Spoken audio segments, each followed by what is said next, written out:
You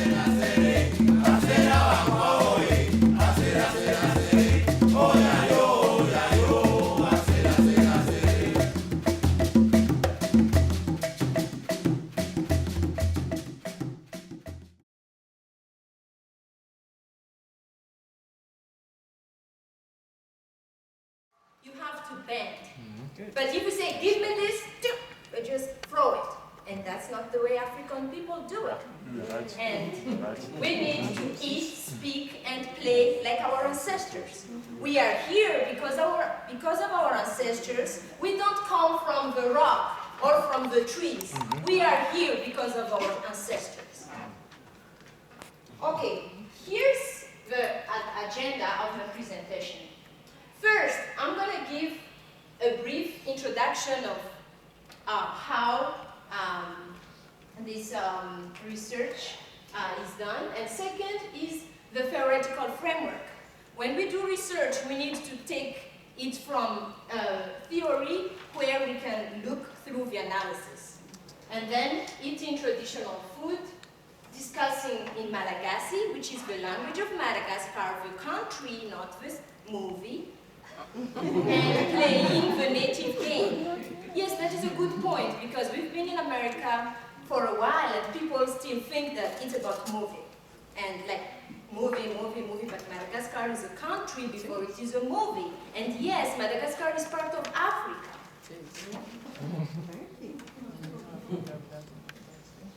Okay, introduction. Here's a statistic that I would like to share with you today. In America, we have 60 million people who speak a language other than English. And 40 million of them were foreign born. They were not born in America, but they live in the American society. Among those, 4% were born in Africa. Now, the problem is public venues, unlike our Hispanic friends, we don't have services that help us with translation. And they don't accommodate the need of African people. So that is a problem.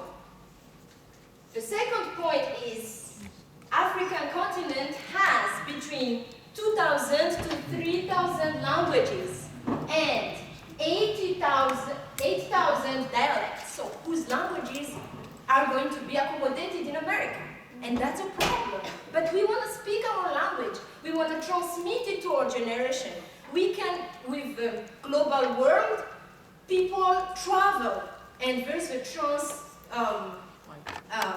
transnationalism and so on, so people are very mobile. So we need to find something to solve the problem. And the last point is, that comes to my study, home is the only place to keep the African native language alive. Also, parents are the keys to maintain the language and to transmit it to the next generation. And in America, although it is a language of immigrants, what generation language disappears in America? Second generation. Can you believe that? It is said by Baker that America is the cemetery of languages. Once you come to America, everything disappears, and I don't allow that happen to my children, at least for them. Okay, the theoretical framework I draw this work from is from Claire Kramsch.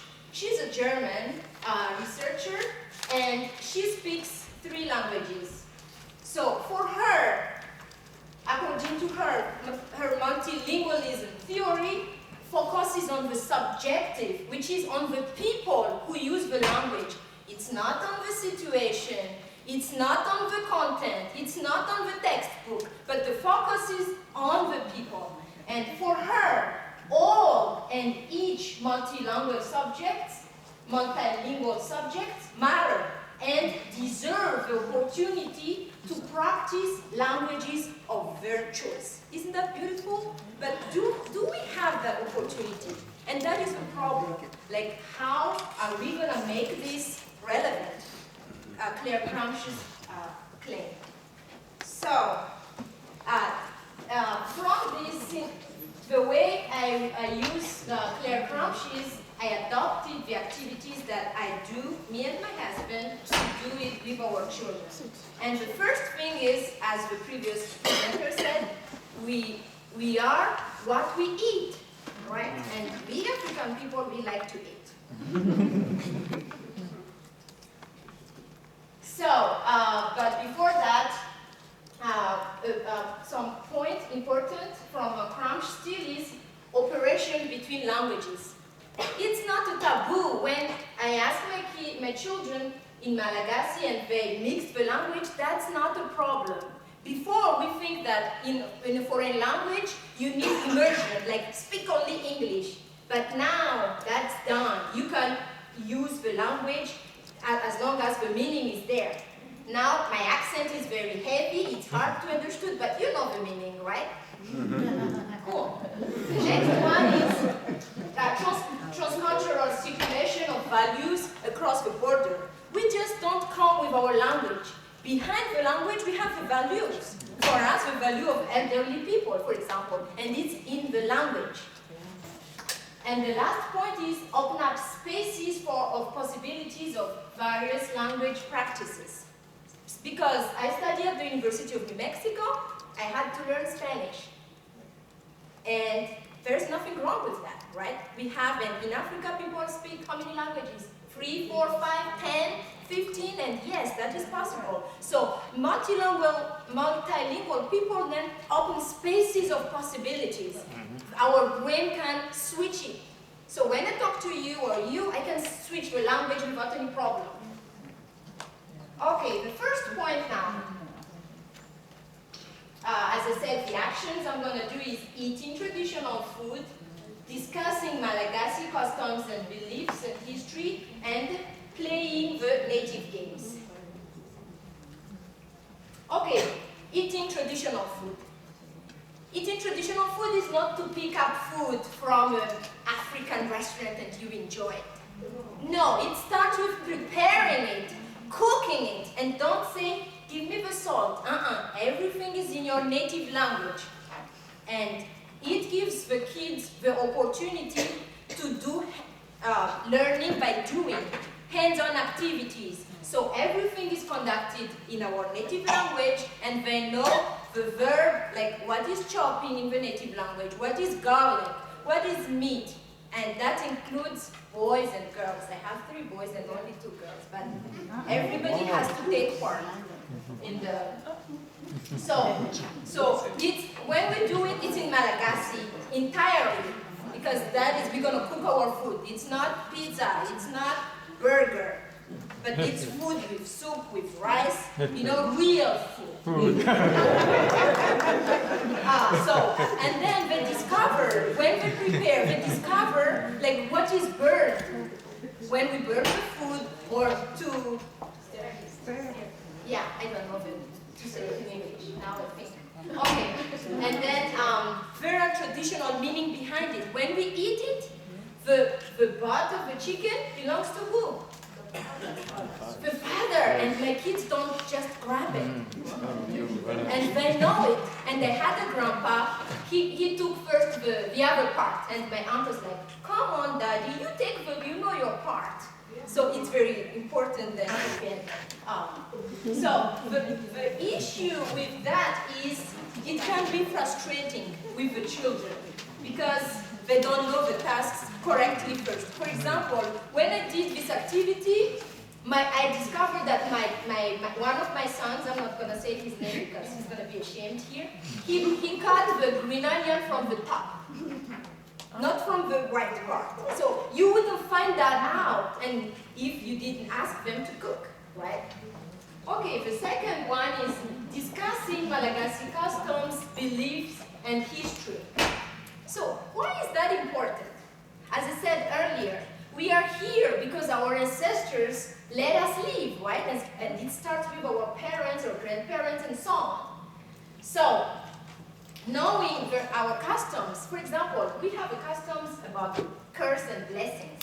I told my kids, like, if I curse you, you will not be successful. And they're like, oh, really? And I was like, yes. And we believe in that, and I make them believe in that because that is, for us, not everything could be explained scientifically. Isn't that right? Because when they ask why, and they just say because, and nothing here, I'm not gonna go there.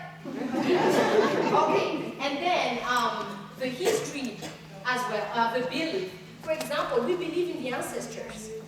Okay, our traditional religion is the worship of ancestors. And if our ancestors are mad against us, and if your life is not successful, so we need to respect them. And I teach my kids things like that, and so on. So, and then of the heroes, we have different tales and stories related to it, and all of these are practiced in the Malagasy language and in family as a group. You know that African culture is based on community, on family. We don't say, leave me a space, give me a space. For us, the more the merrier, right? You don't call your friend or your sister to come. You just knock at the door, bring food, that's it. Okay, the issue with that is it can be boring and confusing. Okay, it can be boring and confusing. Okay, the last point is playing native games. We have different games that we can play with my children, and that is not video games. It involves physical and then cognitive. It helps them to learn new skills, and especially how education in the African culture happens through games, right? And instead of saying, like, take a notebook and write this, it's through games that you learn to be patient, to be, to take turns, and much more. So, and there's a value as well behind the game. Okay, now I have to, to jump to conclusion. Okay, speaking English is a must in America. You can't live in America without speaking English. So, I reiterate, I'm not against speaking English. But people, individuals, brain can switch between one language to another one, so we can have as many languages as possible. And let the people who would like to keep their heritage, language, and culture do that. So, and family time is an opportunity to speak the native language. And here's the last thing I would like to tell. If you spend only 30 minutes per week, that is 36 hours per year, meaning your child has 648 hours or 27 full days of mother tongue immersion before the age of 18. So it's up to you to get it. So thank you so much.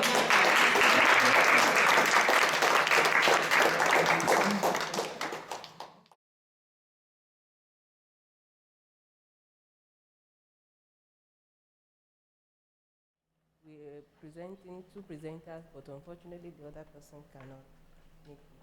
By way of introduction, tradition and culture are major norms that affect values in all human groups.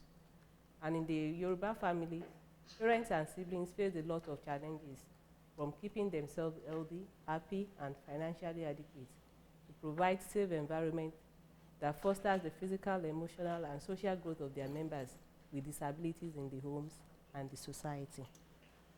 The effects of family members are often shaped by social attitudes in their community, leading to increased social isolation. Most families are ashamed of their children with disabilities, and they often hide them away in their homes. Commonly, there is an initial period of denial by the family that the disability exists, sometimes resulting in negative implications for the immediate care of the needs of the child. In the longer term, both children with disabilities and their family carers can experience isolation and marginalization from other families within their community. In other situations, family members may overprotect their children with disability. There is also the theme of blame, that is when parents blame one another on the cause of the disability. It is, in some countries, it is not unusual to hear of cases of disabled children who have been abandoned. And this has been happening even since the primitive period, and is still happening up till now. During the 16th century, the Christians also had their own attitude towards persons with disability. Attitude ranges from societal perceptions to bad treatment of persons with disability. Among the Greeks, the sick were considered inferior, and likewise persons with disability. And in the early Christian doctrine, persons with disabilities were perceived as punishment for sin, but on the contrary, a means of purification and a way of grace by some Christian community. During the 16th century, however, Christians such as Luther and John Calvin indicated that the mentally retarded and other persons with disabilities were possessed by evil spirits. Variations in the treatment of persons with disabilities are manifest in Africa and as in other parts of the world. Among the Igbo of Nigeria, treatment of people with disabilities vary from pampering to total rejection. Nigerians in particular, and of course Africans in general, attribute causes of disabilities to witchcraft, juju, sex-linked factors, God or supernatural forces. The ways in which individuals, families, and cultures perceive and accommodate disabilities also vary significantly. The value of the family unit and each family member's personality affects the family dynamics and can often be a primary source of conflict. Statement of the problem. It is always tempting to list dozens of interesting examples of different ways in which societies have interpreted what constitutes a disability and what it means to be disabled. The knowledge of traditional beliefs and practices towards disability is of vital importance, and such knowledge can help establish what is universally true about disability and what is unique to specific cultures. In view of this study aims at knowing the impact or influence of culture on family dynamics of persons with disabilities. The purpose is to document the impact of culture on family dynamics of persons with disabilities. 3 research questions were generated for the study, and for the study, the method we used was just the survey research method, and the target population are parents, teachers, and persons living with disabilities in Oyo State in Nigeria. A 20-item questionnaire was utilized to elicit responses from the respondents. And the reliability of the instrument was established using the Richard Crudency correlation test, and a score of 0.79 was obtained. Simple percentage estimate was used to analyze the data collected. Results of findings. The study revealed the following. The rating of the respondents showed that families of persons with disabilities are not relevant in the community. It implies that families of persons with disabilities are excluded from the community and leadership roles, not protected in different cultures, limited from partaking in the community, employers of labor discriminate against them, their rights are denied them, they beg for alms, and they could not boast of having children with disabilities. The way people relate with families of persons with disabilities showed clearly that people or community discriminate against families of persons with disabilities.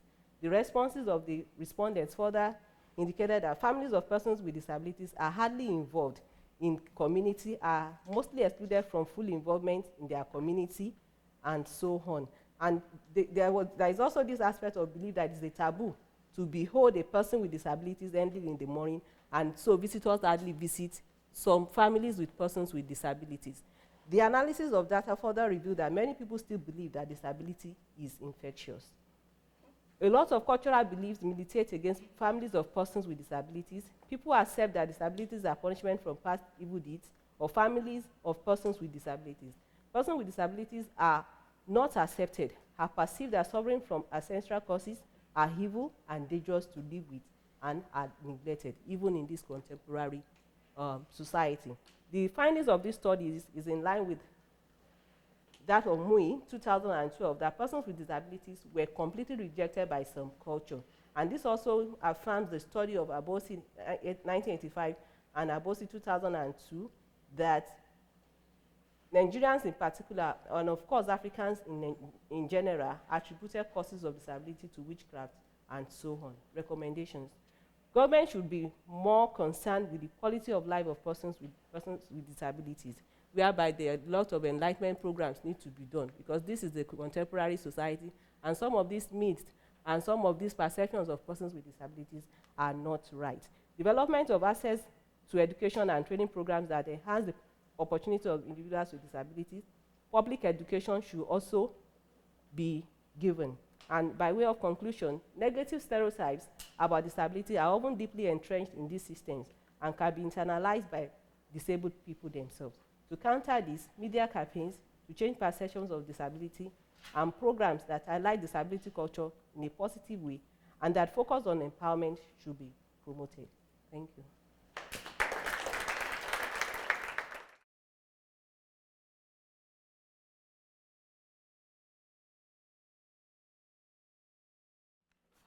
So this paper is just to look at the attitude of the African children in diaspora. What we have simply done in this paper was to test the attitude of these children and the way they relate with their native language as well as the language of the host country. Before I go into what I have for us, I would like to just comment on some of the instances that reveal the attitude of these children from our study. I'm going to quote like 3 or 4 instances. There is one that says, "What's the feels about speaking my mother tongue? I don't feel anything for it. Don't you understand? Even back at home, my parents forbade us to speak the language, so why should I start to speak it now? In any case, I'm not even confident of it, and people laugh at me when I speak, so I'd rather let it be. I'm comfortable with English." Another lady said, "I was born and raised in France. I'm now living and working in Canada, but my roots and my heart are from Congo. From an early age, I started feeling torn between 2 words, 2 cultures, 2 languages. Being of African descent, living in the diaspora has brought confusion with my identity." And the last one I'm going to quote, "When I was in primary, I considered myself Australian, and my parents were the Ghanaians ones. I didn't really like linking myself to Ghana, even though I was immersed in Ghanaian culture, eating the food, going Ghanaian church." So the data for the study was collected through the use of questionnaire to elicit certain information from the subject. And the subjects that were used comprised of subjects from 3 continents. We have North America, United Kingdom, and the Middle East. Specifically, subjects were randomly selected from Canada, from Lebanon, and from the United Kingdom, representing the continents mentioned before. And also, we tried to test their competence in their native language, as well as their psychological disposition towards their native language. And also, there was the use of qualitative data to not every one of the subjects, but some selected subjects were interviewed. And that was how we got the first quotation that I mentioned. 90 questionnaires were distributed to children of African descent. And each questionnaire was divided into 2 major categories. The first aspect was to elicit information about their biodata and just to get information about them generally. The other aspect was to ask some questions. Some of these questions, I will just mention some of them. Do you like your native language? Can you speak your native language? Do you still wish to learn it? can you speak your immigrant language? And some answers that we got from the 90 questionnaires that were distributed. Do you like your native language? 51 out of the 90 said yes. Can you speak your native language? 48 of them also responded in the affirmative. Do you still wish to learn your native language? 28 said yes. That means majority of them did not want to learn the language. Can you read in your native language? 40 said yes. Can you write? 39 said yes. Can you speak your immigrant language as expected? 78 of them said yes. Do you speak your native language with friends? 37. And also, let me just pick one or two that are significant. Do you see yourself as an English first and an African second? 34 said yes. That first of all, they thought of themselves as being part and parcel of their place of birth or place where they stay, they live. Do you feel more comfortable speaking your immigrant language than your native language? 60 of them said yes. So from this study also we can say that the following were the results. You can say that Africans who live outside the shores of Africa still recognize and identify with their ancestral roots. Yes, many of them still believe that they came from Africa. They are not denying that. And they can still recognize that fact. But unfortunately, many of them do not like their native language, and a considerable number of them do not wish to learn the language, even when they can speak their immigrant language or languages. Also, it was revealed that a large number of the respondents feel more comfortable speaking English than their native language.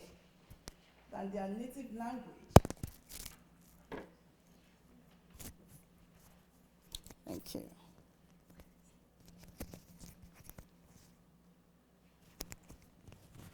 Okay.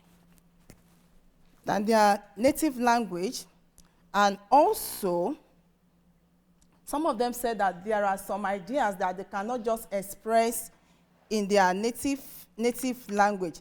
So at the end of the day, some of them, when they believe that, if we could not speak our language, there is no big thing in it, no big deal in it, let us just leave it. And after looking at all these responses, we now came up with the following suggestions on the way forward. I'd like to say that there is a need for a quick rescue mission to ensure that the survival of the existing, and some of the dying languages. And this rescue mission should involve introduction of teaching and learning of African languages to African children in diaspora. And this involves native language revival classes in order for us not to totally lose touch, especially for these children not to totally lose touch with their roots. Also, there is the need for Africa in the diaspora to allow their children to be involved in functional native language immersion, where children can learn the speaking and writing skills of their native languages. Also, like my sister from Madagascar said, parents should also strive to make native languages the medium of communication at home. It is also pertinent to say that instead of having vacations in other foreign countries, because some of the parents abroad, what they do is that maybe they are living in Canada, they want to go for a holiday, they come to the US, they go to Europe. So that should be a time for them to go back home so that some of these children can have the first-hand experience of what home is, what their ancestral land looks like. Because some of them, the news they've had of home has been so bad, scary, shameful, and what have you. So by the time they go back home and they see that, oh, it's not all that bad after all, that could ginger patriotism and love for their land of origin. And also, African parents in diaspora should desist from the habit of always painting their homeland negative. Because somebody that I interviewed in Canada, the man said that, oh, we cause it. Because every time the news we give these children is not welcoming. Every time the way we talk about Nigeria specifically, that the way we talk about Nigeria to them, I'm sure that my children would not even want to go. There was a case of a man that told me that the kid, one of the children said that if ever they try to bring her back home, that then she was still very little, that she would jump out of the plane. The man said, the daughter said that. So that, that was because of the image, because of the picture that the country has been painted before that particular child. And also, parents abroad must also celebrate their Africanness before their children, and they should learn from their counterparts like the Mexicans, Chinese, Arabs, Vietnamese, and others, whose children are first of all versatile in their native languages as well as in English.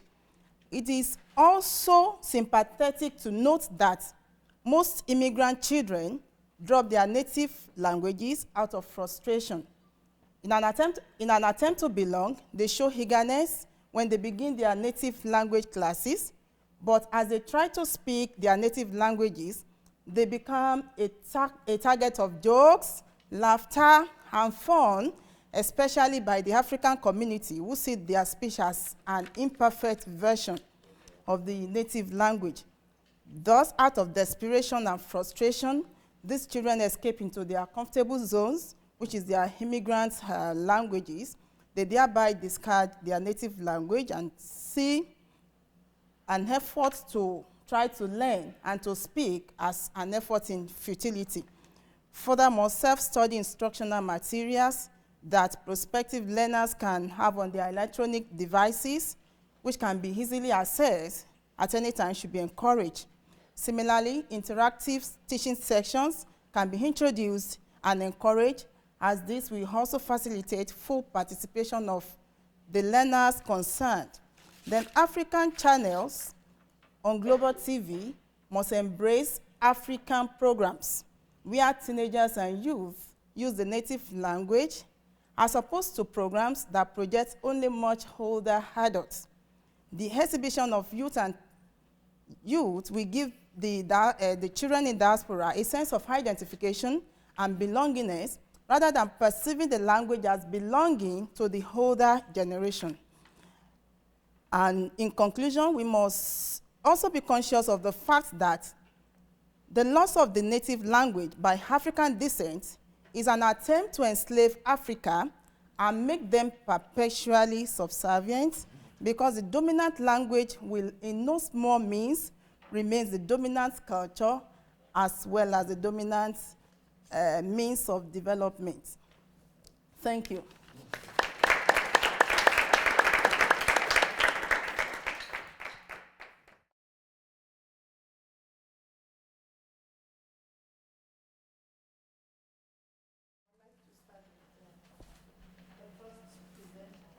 Talking about socioeconomic statuses and cultural practices of parents as it affects children with nutrition.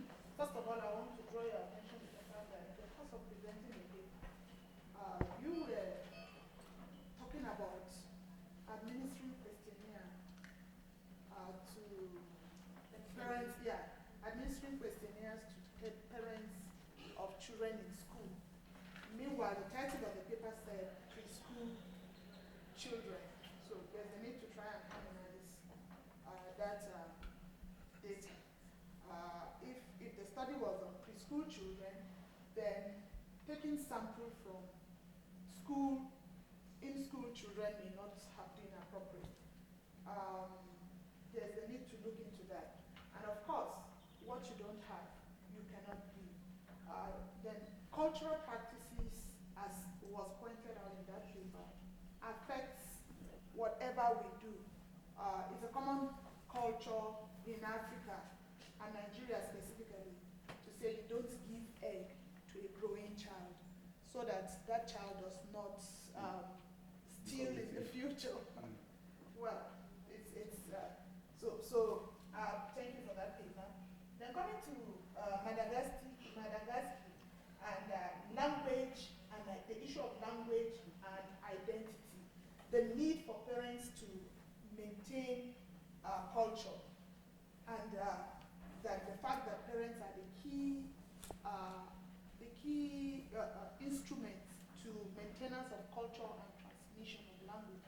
I see a challenge to majority of parents who live in the diaspora, and even parents who live in the native homes, especially in Nigeria. You find parents who would not speak the native dialect, not language now, the dialect, with their children. And in fact, it is worse when they have a visitor around. In those days when we were growing up, our parents used the opportunity of the stranger in the house not understanding our language to pass certain information, very vital information. And while the stranger is sitting down there, you're passing vital information about that person, and he doesn't know. But we have lost that instrument in the current world. A lot of us are guilty of it. And so you're used to talking to your children only. In fact, in those days, my father wouldn't have to say a word. There are some signs that our parents will make, and the message sinks. And it's amazing to know that even in the Western world, where English is their own mother tongue, they too have these cultures. They have ways of sending messages to their children without necessarily have to speak English. But in an attempt to impress on others, we throw away our native languages. So I give kudos to you.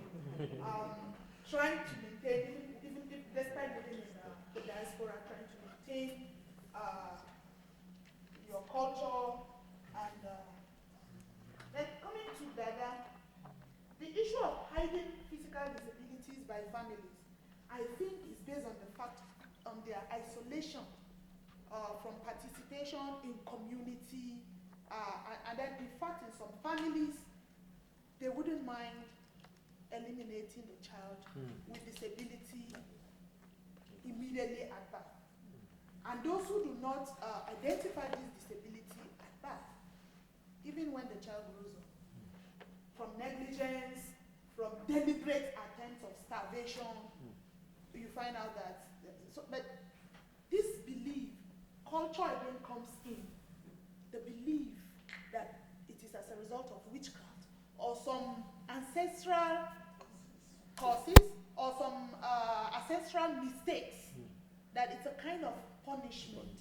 It then means that Africans and the human race generally should have respect for their ancestors, like she said. I'm trying to link all the papers. Yeah, you're doing really job. You know, so that there is that link of whatever you are today to your ancestral background.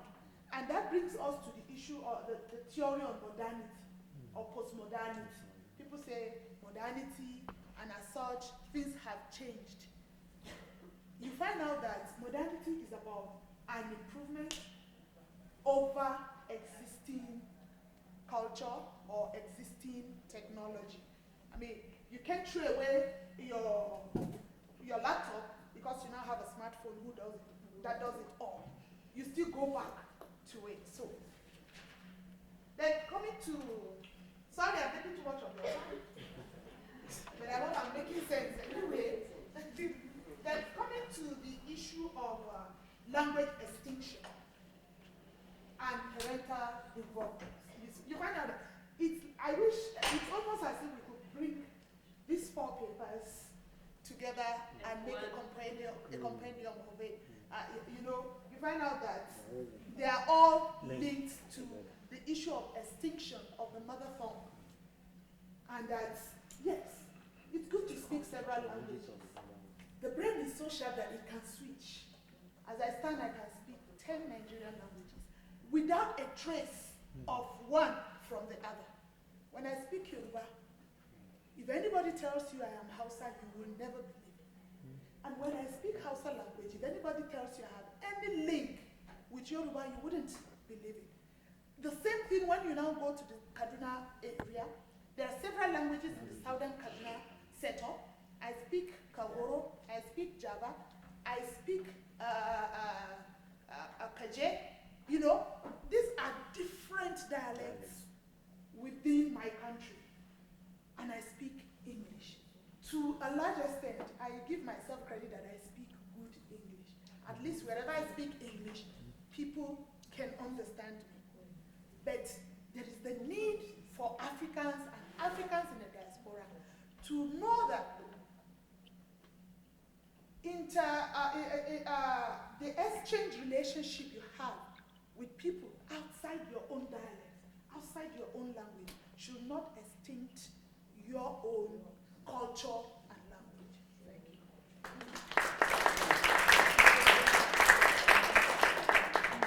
Do you want to respond to the comments before we take more questions? My question is,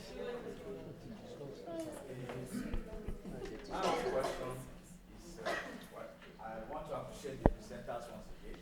Or my question cut across, so they begin to pick where. Well, there's this school of thought as far as the globalization wave is concerned. There's this school of thought that the wave, that is the global wave, that is this submerging languages, is at a speed when there's no other dialect, other language that may survive, because all advancements is going towards, you know, unifying the world. So, no matter how you are trying at home, the children still get to school, all what they are seeing around is still the sign of that language here and there. So what I want to say is, to what extent do you think we can stem? I know efforts are going to be made at home. Efforts will be made through media, like she said, that we have program for adults, but what about the children? Well, I'm saying that to what extent, looking at this wave, to what extent do you think we can still go, in addition to some of these things you have suggested, to stem to tide? Because the world is, this global village of a thing is not waiting for some of these ideas you propose. Thank you. We have 1, 2, 3, 4 more questions. Do you want to start? That's a very wonderful presentation from the lady in Madagascar. I want to ask a question. I'm a musician, and this pop culture that we have, the culture wave, also is within the music area. And I want to ask you how you've been able to manage the tie with your kids in terms of the pop culture. How much of Madagascar's music do they know? Can they respond? How much Malagasy music do you know? What kind of music do you listen at home? 20%? Yeah, and the other, how many Malagasy music? What do you use when you dance at home? What music?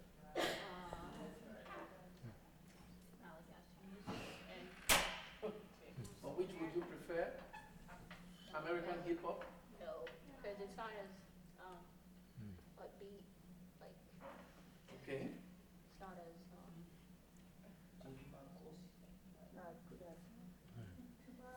I wouldn't say fun, but The Malagasy beat is better than the US?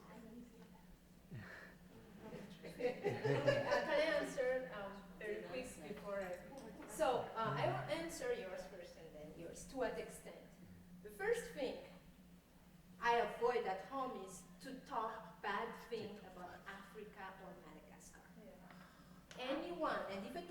person, if they say, oh, Africa, AIDS, Africa, and those like, goodbye.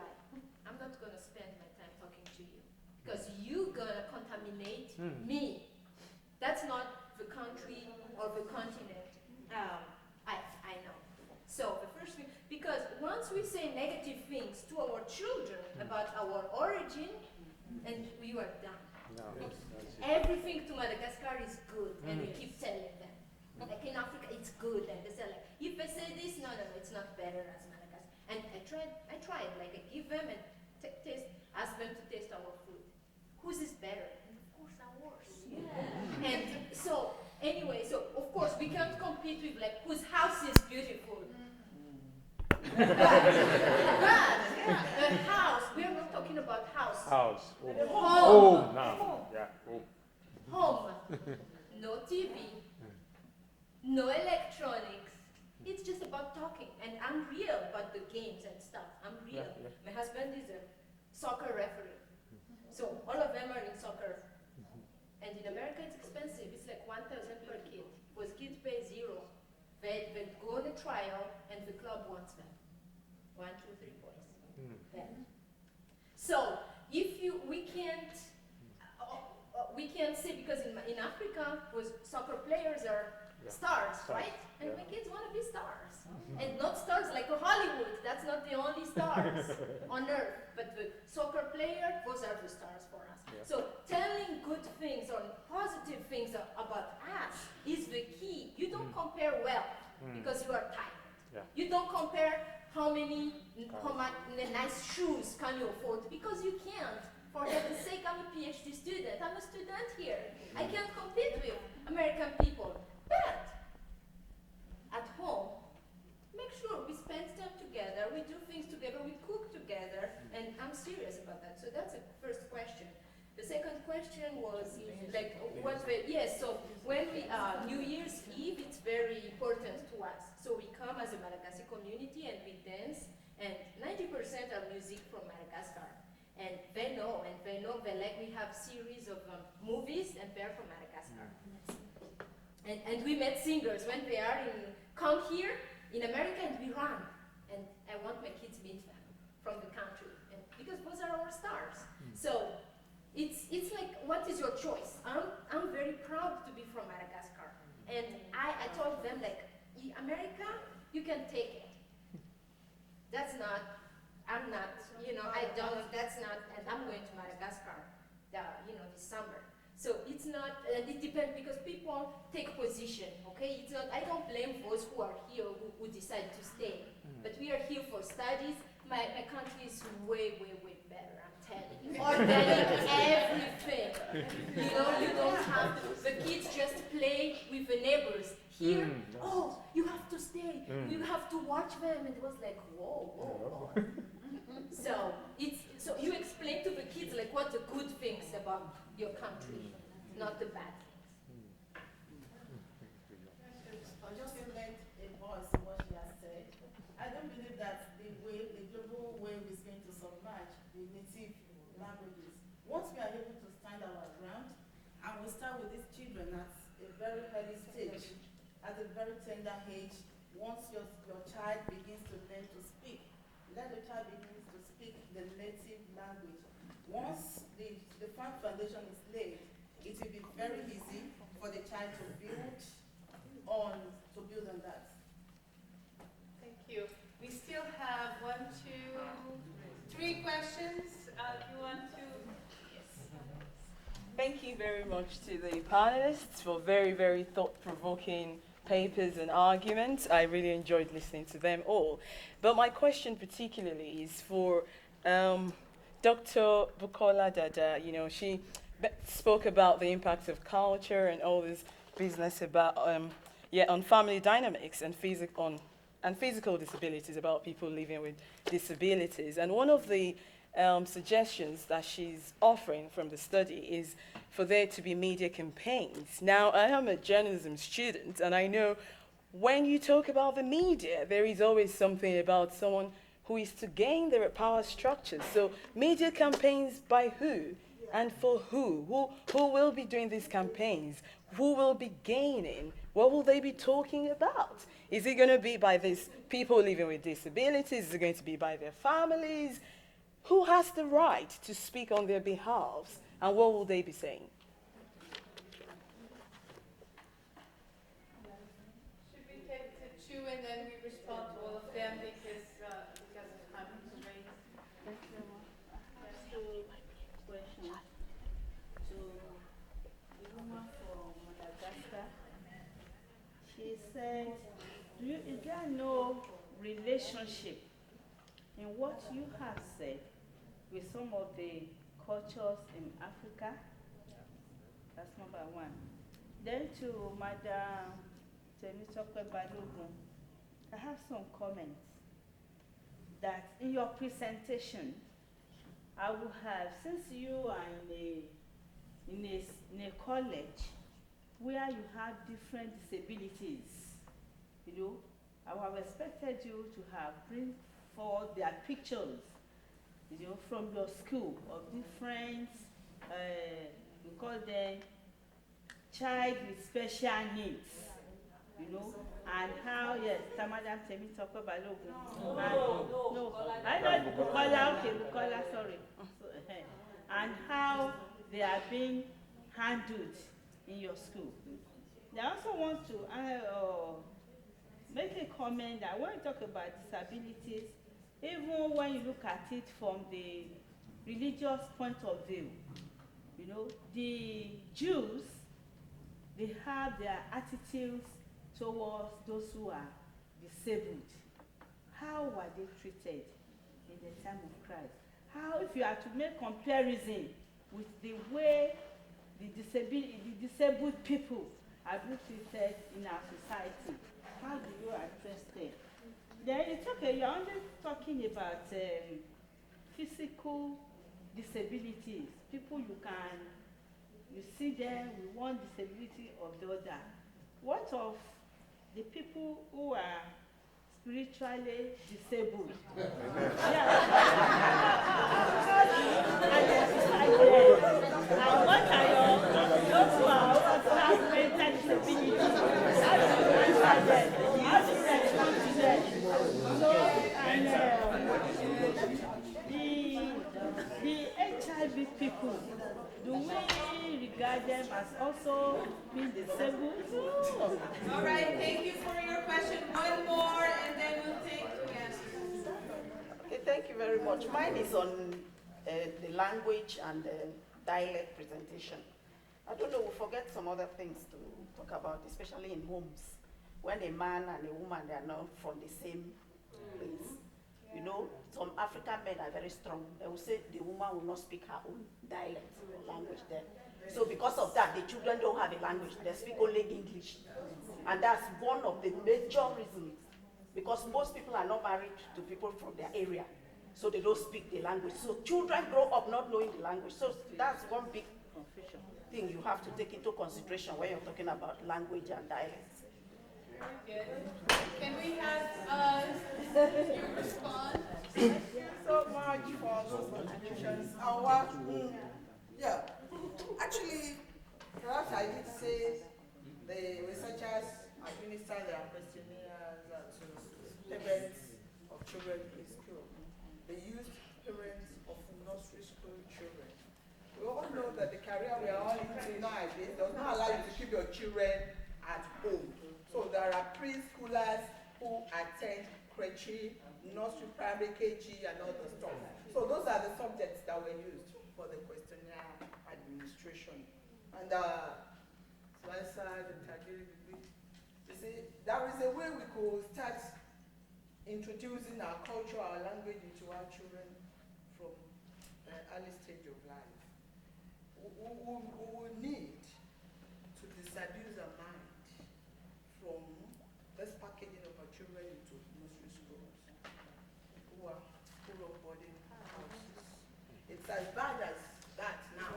That even from nursery, primary, people already put their children in boarding schools because of the demands of work. So when the children graduate from boarding primary school, they go to boarding secondary school and they go to the uni. So at what point in time will they learn this language? Will it be possible for a child to join you to cook in the kitchen when he or she is in the boarding school?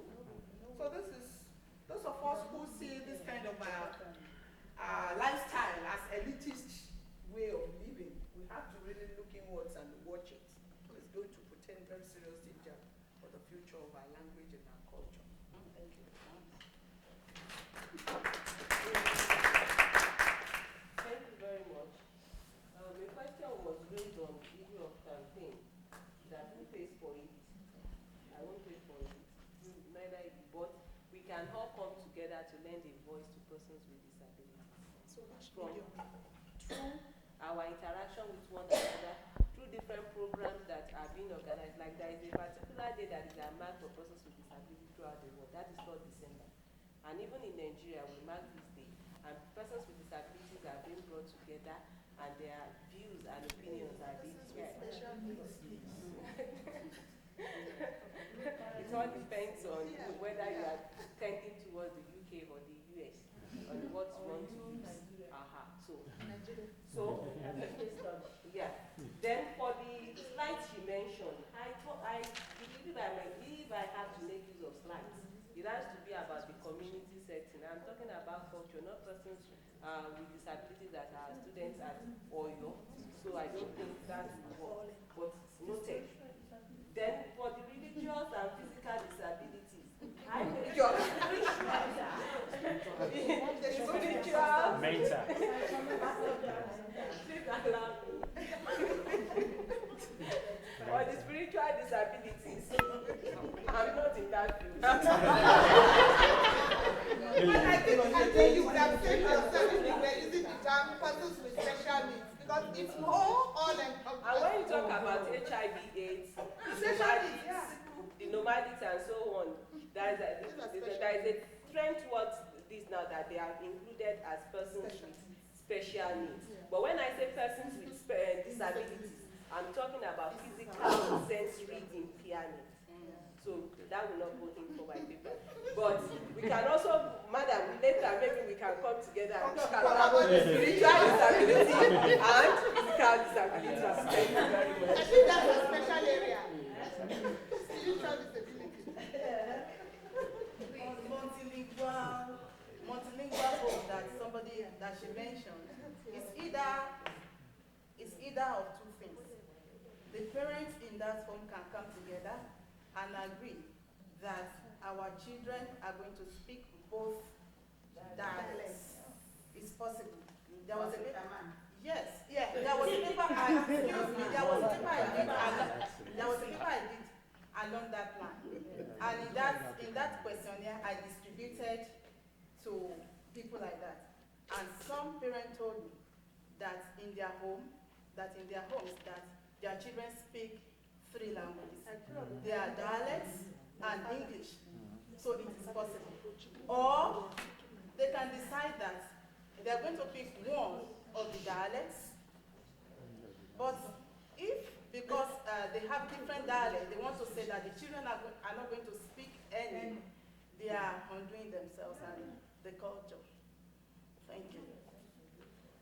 I couldn't properly hear your question, ma'am. What was it, the relationship between Whether the African countries, Malagasy culture and the African another African culture? There are no American culture. The relationship? They're completely different. They're, in America, children are little people. When you prepare 2 hours of food and the children want some mac and cheese, and the American parents prepare the mac and cheese right away, instantly, because they're scared of their children. But it doesn't happen with them. They have to eat what we have. So those are 2 contradictory cultures. This is the food, you have to eat it. And parents are always right. Yeah. And I'm sorry, parents, because I raised them the way my parents raised me. And look at where I am right now. I have 5 kids, they're still doing my PhD. And, it's not, so I know my parents did a good job without giving me choices. So I didn't believe in, if you try to do the compromise, it doesn't work. Because those kids start to think like they are here in America, the right of the kids, like, oh, listen to their voice. So 2 against 5?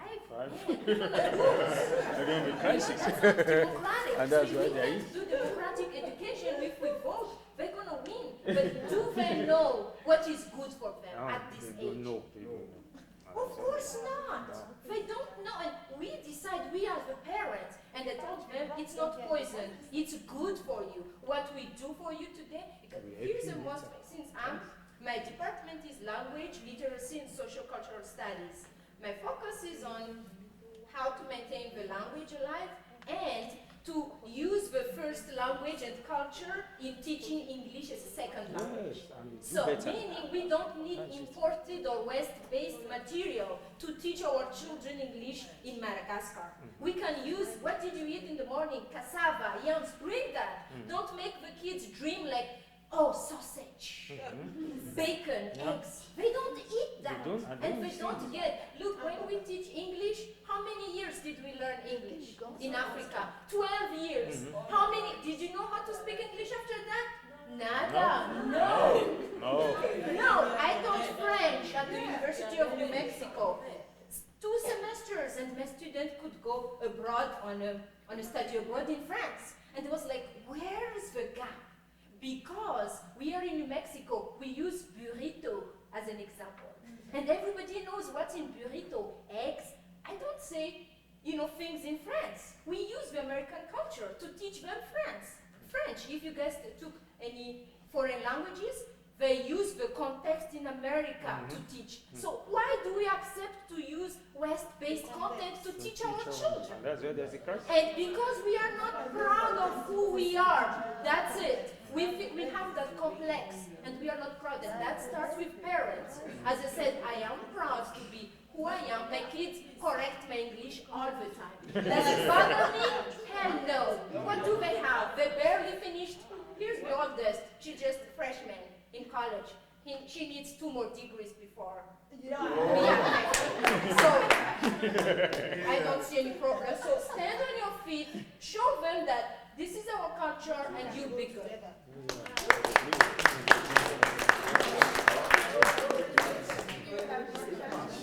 There's one more question and then we have to go. Mine is not actually a question, it's a contribution.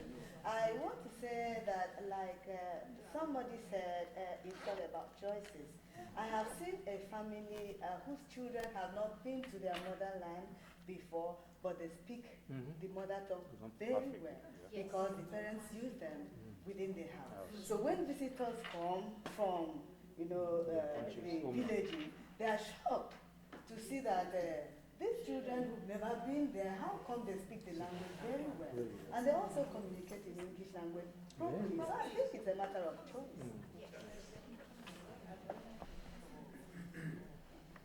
Well, my final question, can I ask a question? I also raised a kid bilingually, and it's now 26. It's kind of scary. But one of the questions I have for anyone who can help with this is, have you noticed a transition? I think when they are like your age group, things go fine. I mean, it's okay.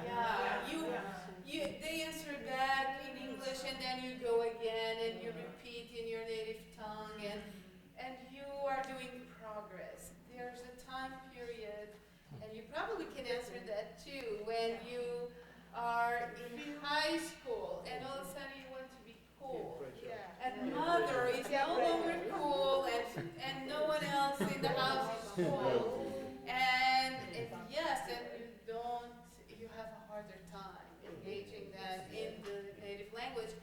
Have you found any strategies to deal with this problem? That's my question. Has anyone found any strategies? She is in college. She's a freshman at the University of New Mexico. She came in America when she was 7th grade, so she can answer. Okay. Go. You are under pressure. Yeah. I don't know. It's like, to be honest, the language is only in my house, like at home, and that's it. Like outside, it's all English, so you didn't really need to do that. And the friends I have, I limit the people I let in my life. So there are people who accept me. Like I had like an atheist friend, and she came to like things I need to do at church, and then people who come to like the things we do, events that's related to my country, they have to accept that. So I don't know. That's a very Yeah, good I answer. would like to clarify. So again, let people know who you are. And if you want to be friends with me the way I am, fine. If not, basta. So it's like we eat rice every day. That's the way Madagascar people do it. And if you come to my house, I'm not going to accommodate you because you don't like our food. And I don't accommodate you because I want this. We don't do that. And even in my teaching, when I taught in America for 3 years at the college level, and I told them I don't have a French accent. Okay, I'm from Madagascar. Take it or leave it. And the TA, French TA is black, by the way. It's not French when you come to my classroom. And you need to accept that. And I told them, I am from Madagascar. I don't hide. I don't say like, I've been to France. I've never been to France, but I'm going to teach you French today. You like it or not? So you stand on your feet and tell them, and tell the people, like, here's who I am, and including with the children. So, and then tell them, like, don't be ashamed. There's nothing wrong with us. We are normal, and we are better. But I think the question, the peer pressure. Yeah, I told them, like, don't worry, you are fine. I told them, like, be who you are. For example, when your friends say this, because most kids eat rice at home, or have the Malagasy things and everything, and as you can see, they are simple. They are not like American kids who wear expensive things, and I told them, those are not our stuff. So I teach them, like, let it go. That's not the value. The value is the degree, education, and wisdom. That's all. Well, I think we all need to. Okay, I think we all need to agree on the fact that peer influence affects these children, no matter how much we try to instill in them our culture. And if you live in the diaspora, your children's peers are usually not from your country. And as such, what you're talking about will always rear its head. At that point, the child wants to break away from whatever you've been teaching. Now, the honors comes back to you as a parent to understand that at that point in their lives, you're not enforcing your own norm and culture, but you are trying to make them know the fact that the two, they need the two. You understand? If they're going to live in America, for instance, you can't ask them not to think American. But then, think American, you have the opportunity for a dual identity. Yes, and then in fact, it makes you a better person. You can't discard, for the Americans, their own culture, it's unique and good. That's it. They have the child rights, the child's rights thing. It's peculiar. And if you ask me, to a very large extent, it has helped curb child abuse and child labor, like we have in some places in Africa. And then, whether we like it or not, a growing child, the tabula rasa thing, you continue to impute, and it is what you impute that they grow up with. And that's why she's doing a good job. She's able to impute Madagascar. That is who you are. America is something you have to learn. It's a second culture for you. But it should not override your identity as an African. I think that's where you need to work on strength. The strength of the parent, you're not enforcing it. Because when you enforce on the teenager rebels. And when the teenager rebels, you destroy all you have built all your life. And so there's the need to know, I think even African culture does not ask you to enforce it on the children. So, I'm a born teacher. Well, thank you all for coming. I just received notice from Professor Falola, and I think we're doing great. We're just on time. He wants us to finish at 3:30, so we have 2 more minutes. That gives us time to have coffee and get ready for the next session. So thank you all for coming.